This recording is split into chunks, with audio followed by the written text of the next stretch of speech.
Não existe escolha certa, existe a escolha que você consegue viver, e só você sabe qual é. Essa frase, simples como parece, é talvez a coisa mais honesta que pode ser dita sobre a decisão mais difícil que uma pessoa casada pode tomar. Porque nós vivemos numa cultura que quer dar respostas claras sobre o casamento, que quer dizer, ficar é sempre certo, ou sair quando não é bom é sempre certo, que quer transformar em fórmula simples algo que é fundamentalmente complexo, fundamentalmente pessoal, fundamentalmente irredutível a qualquer conselho externo. Hoje eu vou fazer algo diferente. Vou falar sobre o que realmente acontece, psicologicamente, emocionalmente, praticamente, quando alguém fica num casamento difícil, e o que realmente acontece quando alguém sai, sem romantizar nenhum dos dois caminhos, sem demonizar nenhum dos dois, com a honestidade que esse tema merece e que raramente recebe. Existe uma razão pela qual conversas honestas sobre divórcio são tão raras. E por que as conversas honestas sobre ficar num casamento difícil também são raras? Porque ambos os lados têm defensores apaixonados que tendem a apresentar versões parciais da realidade. Do lado de quem defende ficar, há frequentemente uma mistura de valores religiosos, morais e culturais que apresentam o casamento como sagrado e o divórcio como fracasso, como algo que sempre poderia ser evitado com mais esforço, mais fé, mais comprometimento, como uma escolha que prejudica os filhos de forma permanente e inevitável. Do lado de quem defende sair, há frequentemente uma narrativa de empoderamento que apresenta o divórcio como libertação quase automática, como o caminho natural para quem percebe que o casamento não está funcionando, como uma decisão que sempre leva a uma vida melhor por outro lado.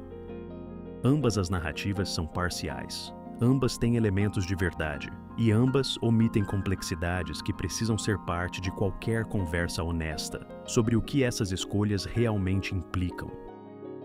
Porque ficar num casamento difícil pode ser a decisão certa, ou pode ser um erro que custa anos da sua vida, e sair pode ser libertador, ou pode ser devastador, de formas que não foram antecipadas. E a realidade de qual é qual depende de variáveis que nenhum conselho externo consegue avaliar por você. Começamos com a decisão de ficar, porque é a que mais raramente recebe uma análise honesta dos seus custos. A primeira coisa que ninguém te conta é que ficar sem trabalhar é diferente de ficar com trabalho real. E essa distinção, óbvia quando nomeada, é ignorada com frequência impressionante.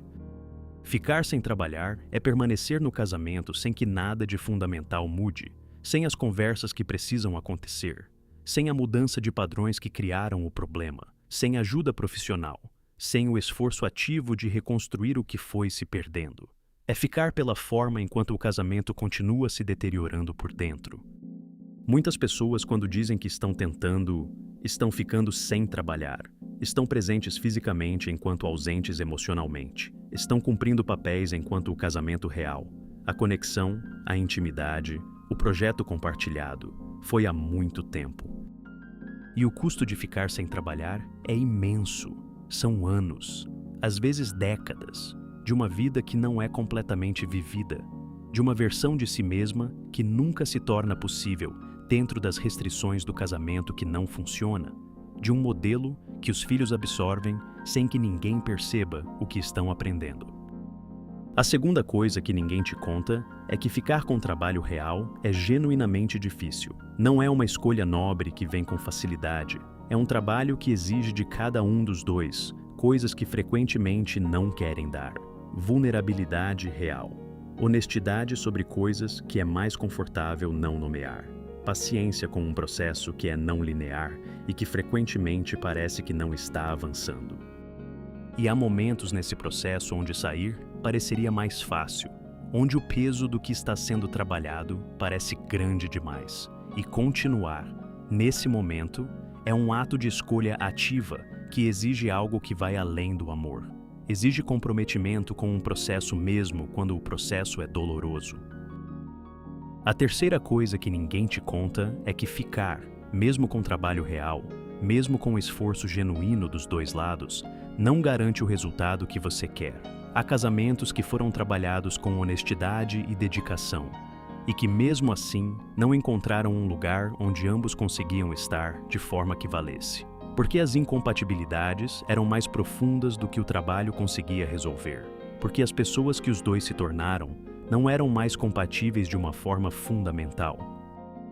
Ficar com trabalho real é a condição necessária, mas não é condição suficiente, e não há garantia.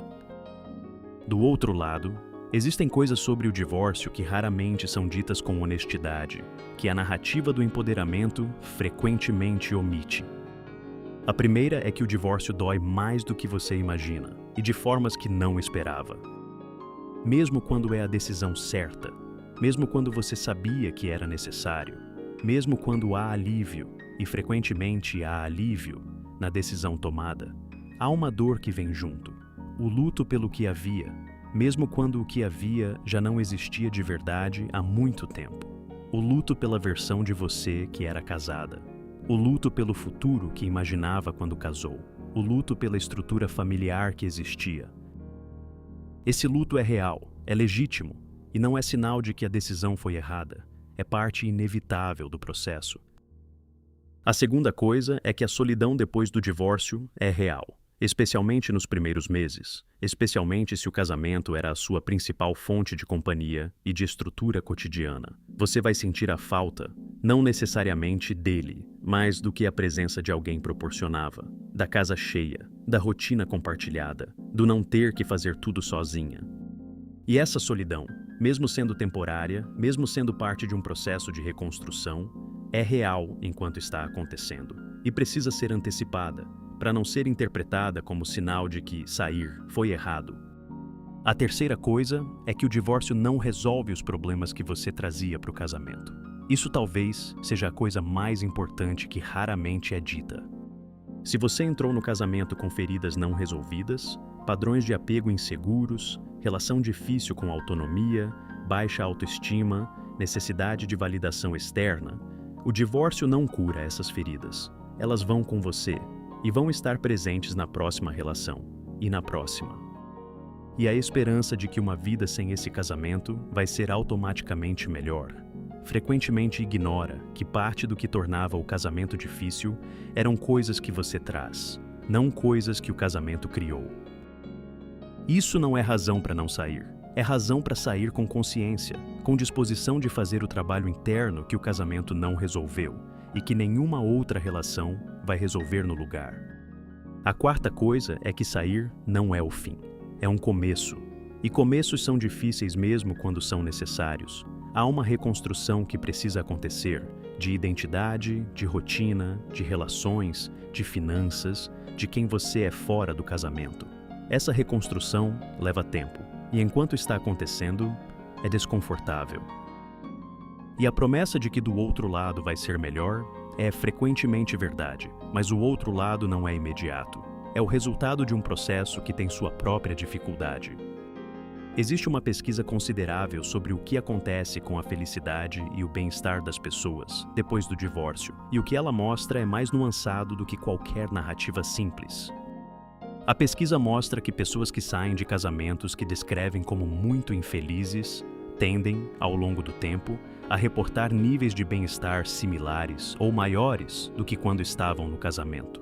Não imediatamente, a fase de ajuste é real e às vezes longa, mas ao longo de alguns anos, a maioria se recupera e muitas florescem.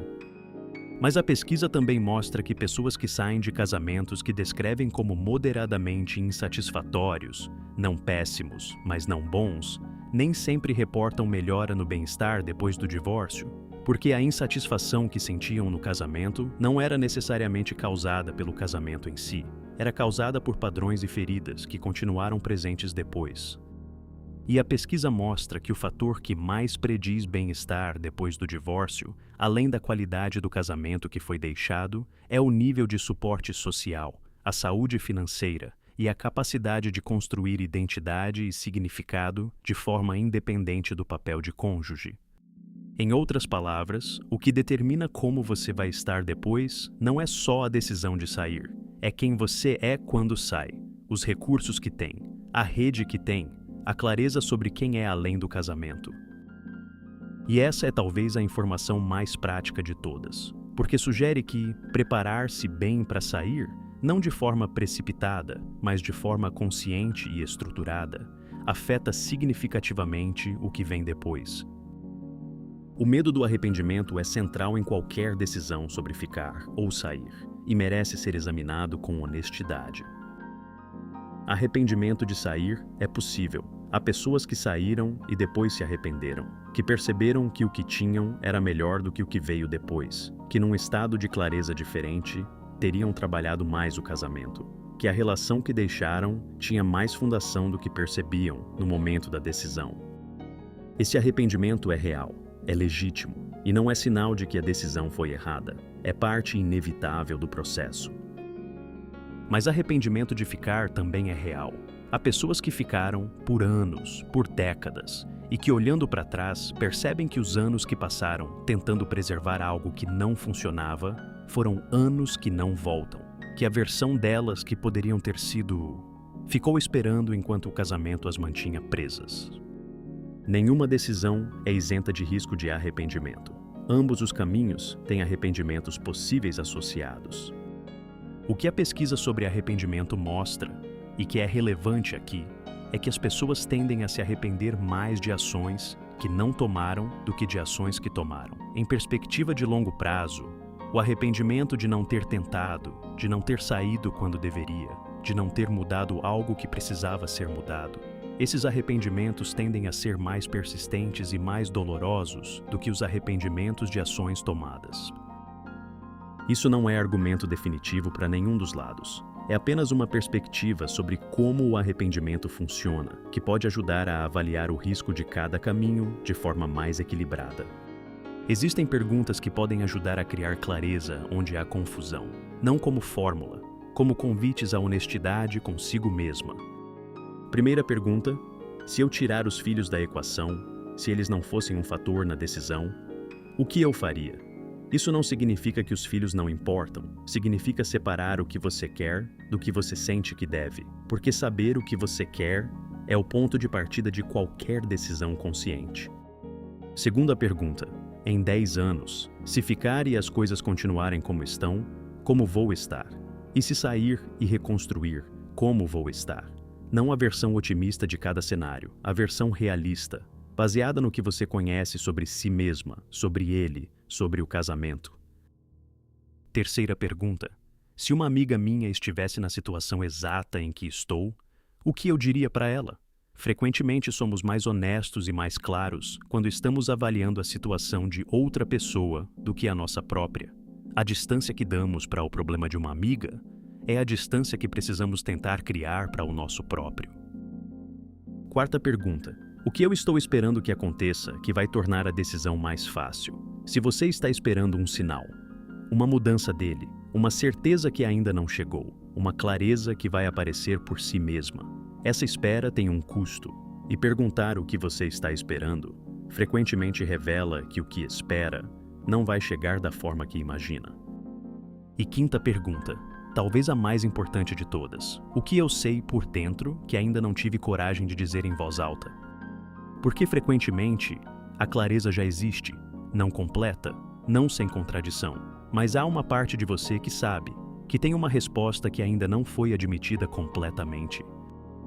E essa resposta merece ser ouvida. Existe uma distinção entre uma decisão boa e uma decisão que leva ao resultado esperado. Essas duas coisas são diferentes, e a distinção importa. Uma decisão boa é aquela tomada com honestidade, com o máximo de informação disponível, com consciência dos trade-offs de cada caminho, com consideração dos outros que serão afetados e com responsabilidade pelo que vem depois, seja ficando, seja saindo. Uma decisão boa pode levar a resultados difíceis. O casamento que foi preservado com esforço genuíno pode ainda assim não funcionar. O divórcio que foi tomado com clareza pode ainda assim ter momentos de dor e de dificuldade. Mas decisões tomadas de forma honesta e consciente são sustentáveis de uma forma que decisões tomadas por medo, por inércia ou por pressão externa não são. Você consegue viver com elas, mesmo quando são difíceis. mesmo quando o caminho é mais duro do que esperava. E decisões tomadas por evitação, por fuga do desconforto do presente sem considerar o custo de longo prazo, frequentemente não são sustentáveis, porque o custo que foi evitado no curto prazo aparece mais tarde, com juros. Existe algo que eu quero dizer antes de terminar, que raramente é dito num mundo que tende a julgar ambas as decisões. A dignidade em ficar, quando é escolhido de forma consciente, quando é o resultado de uma avaliação honesta de que há algo real a preservar, de que os dois estão comprometidos com o trabalho, de que o casamento, com todos os seus desafios, é algo que vale ser construído. A dignidade em sair, quando é escolhido de forma consciente, quando é o resultado de uma avaliação honesta de que o casamento chegou ao fim de uma forma que não pode ser reconstruída, de que continuar seria preservar uma forma sem substância, de que tanto você quanto ele merecem a possibilidade de viver de acordo com o que realmente existe. A dignidade não está no caminho, está na consciência com que o caminho é escolhido. E o julgamento de quem fica sobre quem sai, de quem sai sobre quem fica, raramente reflete compreensão real do que a outra pessoa está vivendo, raramente considera as variáveis que tornam cada casamento único e cada decisão irredutível a qualquer julgamento externo.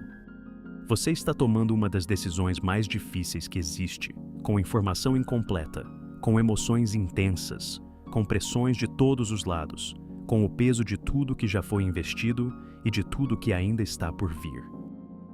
Você merece tomar essa decisão com o máximo de clareza possível, com o apoio necessário, com o tempo que for necessário, sem que seja tempo indefinido, e com compaixão consigo mesma pelo que é genuinamente difícil nesse processo. Não existe escolha certa, existe a escolha que você consegue viver. Aqui alinha com quem você é, aqui honra o que você sabe, por dentro, honestamente, sobre o casamento. Aqui você consegue sustentar de forma que não te destrua por dentro. E só você tem acesso a essa informação. Não sua mãe, não sua amiga, não o terapeuta, não o vídeo que está assistindo. Só você. Minha esperança é que esse vídeo, não que te dê a resposta, porque não posso, ajude a criar um pouco mais de clareza sobre as perguntas certas. Sobre o que está realmente em jogo. Sobre o que você já sabe, mas ainda não disse em voz alta. E que dessa clareza venha a decisão que você consegue viver, seja qual for. Deixa nos comentários o que você diria para alguém que está exatamente nesse ponto de decisão, ficar ou sair. O que você gostaria de ter ouvido quando estava lá?